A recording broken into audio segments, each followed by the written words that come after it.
High বন্ধুরা, কেমন আছো? আশা করি ভালো আছো। আবারও নিয়ে চলে এলাম নতুন একটা ভিডিও। ভালো লাগলে লাইক কমেন্ট করবেন আর সব বন্ধুদের কাছে ভিডিওটা পুরোপুরি শেয়ার করবেন। পুরোপুরি ভিডিওটা দেখবেন, টেনে টেনে দেখবেন না, তাহলে কিছুই বুঝতে পারবেন না। দেখতেই পাচ্ছ আজ আমি ইকো পার্কে চলে এসেছি। ইকো পার্কে বিশাল বড় একটা জায়গা। ও সেই ইকো পার্ক কীভাবে আসবেন, কেমনভাবে আসবেন সেটাও আপনাদেরকে আমি জানাবো। আপনারা চাইলে দমদম বিধাননগর হয়েও আসতে পারো, কিংবা দুর্গানগর হয়েও আসতে পারো। দুর্গানগর হয়ে আসলে পরে খুব তাড়াতাড়ি আসতে পারবে, আর বিধাননগর হয়ে আসলে ঘুরে আসতে হবে। দুর্গানগরে নেমে এবার ওখান থেকে ভ্যান ধরবে, ধরে বলবে আমি 1 নম্বর গেট যাব। 1 নম্বর গেট গিয়ে ওখান থেকে বাস ধরে নেবেন, ধরে ডাইরেক্ট বলবে ইকো পার্ক যাবো। ইকো পার্কের বাস একদম ইকো পার্কের সামনে দিয়ে দাঁড়িয়ে যাবে। যাই হোক, আমরা এখন ইকো পার্কের ভিতরে চলে এসেছি। দেখো আমরা এখন খাওয়া দাওয়া করছি। এই যে এখন খেয়ে দিয়ে এখন একটু বেরোবো। এই ছেলে আর মেয়ে দুজন লজ্জা পেয়ে গেল। যাই হোক, এখন আমরা অনেকটা দূর ভিতরে চলে এসেছি। বাগানের ভিতরে মানে বিশাল বড় একটা এরিয়া। আমরা অবশ্য ঘুরে 2 দিন করে এসেছি, শেষ করতে পারিনি।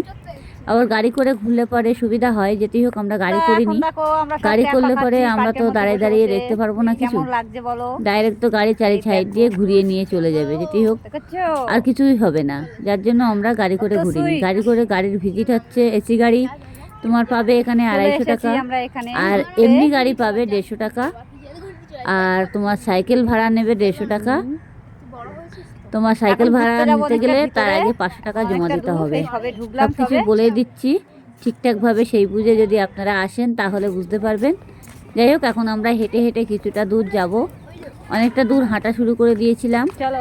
আমরা হাঁটতে হাঁটতে অনেক ভিতরে চলে গিয়েছিলাম। এবার ভাবছি না, আর একটু অন্য সাইড দিয়ে যাব। এবার দেখো আমরা অনেকটা মাঠের মধ্যে চলে এসেছি। এখানে রাজবাড়ি আছে বিশাল বড়, কিন্তু অবশ্য রাজবাড়িতে প্রচুর পরিমাণে লাইন পড়েছিল বলে আমরা আর ঢুকতে পারিনি।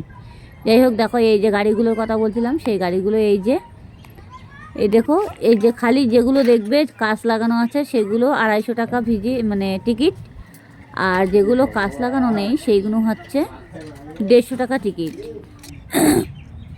এবার আমরা কিছুটা দূর এখান থেকে সামনে চলে যাব আবারও। এই দেখো বিশাল বড় একটা এরিয়া। এখানে মানে সব কিছুই, মানে ছবি তোলা থেকে শুরু করে সব কিছুই করতে পারবে, এখানে কোনো অসুবিধা নেই। আর অবশ্য আমরা যে সময় এসে রোদ্দুর রোদ্দুর ভাবছিল, তো তার জন্য আমরা একটু করতে পারিনি, ভিডিওটা বেশি তুলতে পারিনি। রোদ্দুরটা ছিল, চোখে লাগছিল বলে। যাই হোক, এরকম আমরা অনেক সকালেই চলে এসেছিলাম এখানে, কিন্তু আমাদের যেতে যেতে সন্ধে পড়ে গিয়েছিল। অনেক সকাল সকাল চলে এসেছে বলতে কি, আমরা বেরিয়েছিলাম বাইরে থেকে 11:30টার সময়, আর এখান থেকে বেরিয়ে গেছি 4টের দিকে বেরিয়ে গেছি। অবশ্যই এখানে 5টা পর্যন্ত খোলা থাকে। অবশ্য এখানে 5টা পর্যন্ত কেন খোলা থাকে, 5টার পরে বন্ধ করে দেয় পার্ক। আর এখানে 10টার সময় খোলে, আর 5টার পরে পার্ক বন্ধ হয়ে যায়।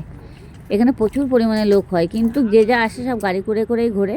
আমরা ভাবলাম যে একটু গাড়ি করব, কিন্তু গাড়িতে উঠে তারপরে নেমে গেছি। চলো, আমি যে গাড়িতে উঠেছিলাম সেই গাড়িটা আপনাদেরকে দেখাবো। যাই হোক, আমরা যে এই সাইডগুলোকে ঘুরে নেই। এরিয়াটা ভীষণ বড় এরিয়া। আমরা কয়বার এসেছি, তাও কিন্তু পুরো ঘুরে পায়ে হেঁটে শেষ করতে পারিনি। এত বড় এরিয়া তো বলার মতো না। অবশ্য একটু মানে শরৎকালের দিকে, মানে গরমের সময় একটু আসলে পরে এত ভালো লাগবে এখানটায়। একটু বিকেল বিকেল টাইমে কি বলবো, মানে একবার ঢুকলে পরে মনে হবে না পরক্ষণে আবার অন্য সাইডে ঘুরি, মানে এক সাইডে বসে আর একটু হাওয়া খেয়ে নেই। এরকম মানে এত সুন্দর একটা জায়গা, না আসলে আপনারা বুঝতেই পারবেন না যে জায়গাটা কেমন। যাই হোক, আমরা সাইডে হেঁটে হেঁটে কিছুটা দূর এখন বেরিয়ে যাচ্ছি। এবার আমরা নদীর, মানে ঝিলের সাইডে যাব। বিশাল বড় একটা ঝিল আছে, সেই ঝিলের দিকে আমরা আগাবো। যেতেই হোক, আমরা এখনও ঝিলের দিকে আগাতে পারিনি। এবার দেখতেই পাচ্ছ হেঁটে হেঁটে অনেকটা দূর চলে এসেছি। এবার দেখতেই পাচ্ছ সামনে ঝিল চলে এসেছি। অনেকটা দূর হাঁটতে হাঁটতে আমরা অবশ্য 4 নম্বর গেট দিয়ে ঢুকেছিলাম। এখানে গেট আছে অনেকগুলো গেট, 1 নম্বর থেকে শুরু করে সব গেট পেয়ে যাবে, অসুবিধা নেই। যেতেই হোক, আমরা এই ঝিলের দিকে চলে এসেছি। মনে হচ্ছে বিশাল বড় একটা সমুদ্র। এই দেখো, অবশ্য না, এটা কিন্তু পুরোপুরি ঝিল।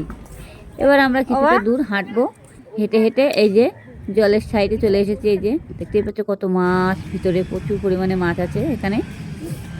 এবার আমরা কিছুটা মাছ দেখতে, মানে এত ভালো লাগছে, মানে মানুষগুলো দেখলে পরে মাছগুলো সাইডে হয়ে চলে আসে। এবার আমরা সাইডে হাঁটবো কিছুটা দূর। আমরা ভেবেছি যে বারবার করে ভাবছি যে একটা করে গাড়ি করি, আবার ভাবছি না আমরা তো কিছু করতে পারবো না গাড়ি করলে। অবশ্য সত্যি কথা, গাড়িতে উঠলে পরে তোমরা ভিডিও করতে পারবে না। ওই গাড়িতে যেটুকু যেতে যেতে যেটুকু ভিডিও করবে এইটুকুই। আর যদি তোমরা সাইকেল ভাড়া নাও কিংবা বাইক ভাড়া নাও সেটা তোমরা পারবে, কিন্তু সাইকেলে তোমার টাইম দেবে 30 মিনিট, আর গাড়িতে তোমার টাইম দেবে 250 মিনিট। এবার এই টাইমটা দিয়ে এই টাইমের মধ্যে এই যে দেখতেই পাচ্ছ যে সাইকেল দেওয়া আছে এখানে 150 টাকা মানে টিকিট। তার আগে তোমার 500 টাকা জমা রেখে যেতে হবে। এবার আমরা এই গাড়িটা ভাড়া করেছিলাম আর 150 টাকা করে 3 জনের জন্য। এবার করে তারপরে আমরা গাড়িতে উঠেছি, উঠে বসে তারপরেও আমরা বেরিয়ে গেছি। এই যে আমরা সাইডে যাব এখন। প্রচুর পরিমাণে মানে ভিড় হয় এখানে, আর এত সুন্দর একটা জায়গা, না আসলে বুঝতেই পারবে না এত সুন্দর জায়গাটা। একবার আসলে বারবার তোমার আসতে ইচ্ছা করবে। আর জায়গাটা এত সুন্দর, না আসলে বুঝতেই পারবে না জায়গাটা কেমন, মানে কিভাবে আসবেন কেমনভাবে আসবেন সেটা আমি ডিটেলস পুরো দেখিয়ে দিয়েছি আর বলেও দিয়েছি সেইভাবে আসবেন, তাহলে বুঝতেই পারবে যে কীভাবে আসবেন। দেখো সবাইকে নিয়ে চলে আসতে পারো এখানে। আর সবথেকে আনন্দের জায়গা হচ্ছে এখানে, এত ভালো লাগবে একবার আসলে পরের দিন মনে হবে আমি ফের আবারও আসি। মানে ঘুরে শেষ করতে পারবে না, জাস্ট এটাই, ঘুরে এখানটা শেষ করতে পারবে না। আমাদের অবশ্য যাওয়ার ইচ্ছা ছিল ঝিলের মিডিল পজিশনে, কিন্তু ঝিলের মিডিল পজিশনে অবধি আমরা যেতে পারিনি, অনেক সন্ধে পড়ে গেছিলো বলে। তারপরে ভাবলাম না ওখানে গিয়ে কি করব, আমরা কিছুটা দূর এখানে একটা মন্দির আছে, এবার এই মন্দিরে আমি এখানে ঢুকবো, মন্দিরটার ভিতরে। এই যে দেখতেই পাচ্ছ আমরা আস্তে আস্তে এখান থেকে হেঁটে হেঁটে এবার মন্দিরের চারি সাইড দিয়ে ঢুকে গেলাম। মন্দিরটা এত সুন্দর মন্দির, অবশ্য আমি ভিতরে ঢুকতে পারিনি, আমার ছেলেটা ঢুকে গেছিলো, বাচ্চাটা ঢুকে গেছিলো বলতে কি সামনাসামনি চলে গিয়েছিল। এবার মন্দির দেখো কত সুন্দর একটা জায়গা। এইরকম মন্দিরটা কয়তলা মন্দির দেখো, আমি দেখাচ্ছি তোমাদেরকে, দেখতে থাকো, পুরোপুরি ভিডিওটা দেখবেন তাহলে বুঝতে পারবেন। এই দেখো মন্দির দেখেছো। আর এখন অনেকগুলো মন্দির আছে অবশ্য, কী বলতো মানে ঘুরে ঘুরে দেখে, ঘুরে না দেখলেই বুঝতে পারবে না জিনিসটা কেমন। এবার দেখো আমি চারি সাইডে মন্দির চারি সাইড দেখাচ্ছি, চারি সাইড গার্ডওয়াল দেওয়া আছে, পাঁচিল দেওয়া আছে। এবার আমরা মন্দির থেকে বেরিয়ে এসেছি, বেরিয়ে এসে আমরা এবার কিছুটা দূর এক সাইডে চলে যাব।